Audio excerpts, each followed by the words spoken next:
I have a confession to make. I was vexed on the title of this video before I finally settle on this one. Like, please let me know which one is better: nutty plot twist, Nutcracker on the job, or not so impressive.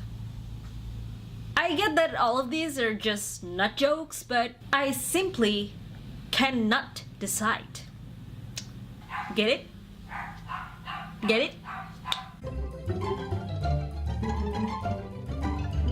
Okay, with that dad jokes aside, let's move on to the movie review. Good morning, afternoon, evening everyone. Hi, my name is Myra and welcome back to my channel. If you hear barking going on, it's because my dog just won't shut up even though he is playing with my parents and my brother on the living room, but he just won't shut up, so we shall continue on.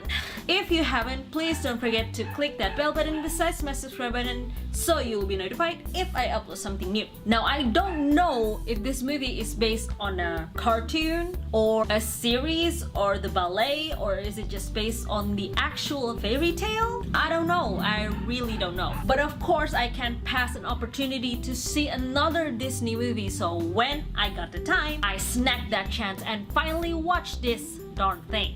And it was not as I expected, sadly in a bad way. The storyline itself is pretty simple. Clara, a young inventor, and I mean very young, she's like a teenager, got a Christmas present from her mother who recently just passed away. This gift will lead her to a magical land with living toys and consisting of 4 realms, but with its own set of troubles. An almost war of one realm against the other. Clara found out that her mother was the queen of this world, and now she must figure out how to save the realms and also figure out the mystery and magic that her mother has passed down to her, of course, and saving the 4 realms as well. As usual, please stop here if you haven't watched the movie, or else the Mouse King will devour you in your sleep.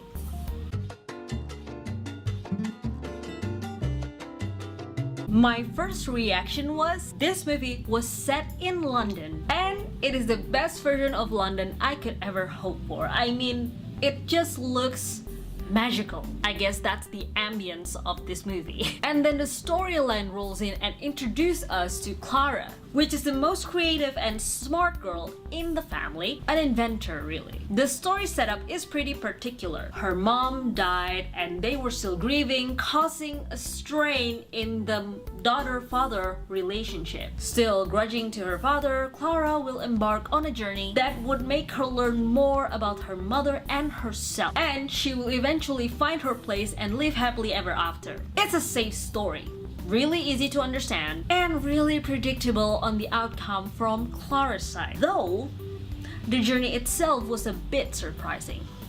Just a scotch. As a disclaimer, I do not read the Nutcracker fairy tale or even watch the ballet. So at first, of course, I do not know what to expect. But a significant amount of time was dedicated to the ballet scene. So I kind of get the vibe that they were chasing. Maybe they want to include the ballet as well and combines with the fairy tale. And I have to admit, I did enjoy that scene very much. It's just so majestic. But other than that, everything else seemed a little bit bland and mundane. If I am referring to the original story, which I skimmed kind of quickly from Wikipedia, I think, but correct me if I'm wrong, I think Clara was supposed to be like a couple with this Nutcracker. Or at least they should have a strong bond. This movie tries to do the same thing, but I feel that the chemistry was a little bit forced. I mean, Clara just asked him, this Nutcracker, to accompany her at all times. And I feel that's all he does, and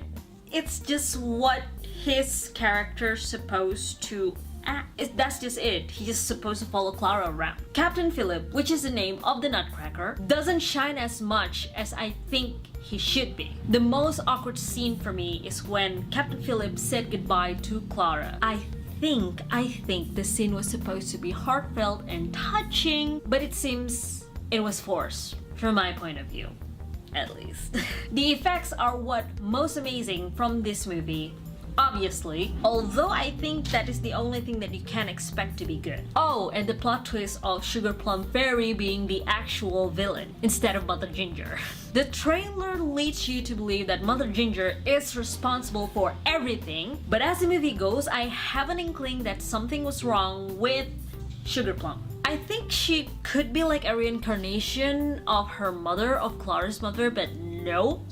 Disney decided to go dark with this one. Not that I'm complaining though, the plot twist kind of like spice up the storyline. Sort of.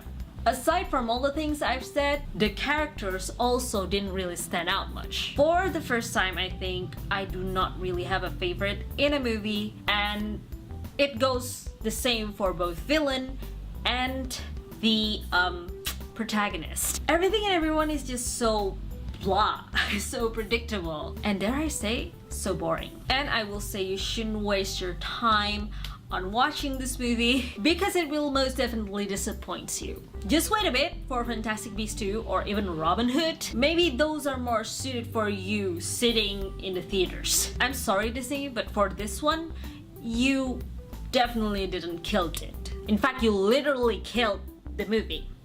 So, I'm sorry, but that's the truth. And yeah, that is all I have for you guys today. Thank you so much for watching. I realized that this review was a bit short because I just really want to say how boring this movie really was. But I still hope you like my movie review and still get some sense out of it and actually not see this movie, I guess. I'm just telling the truth. If a movie is bad, then it's bad. If it's good, then it's good.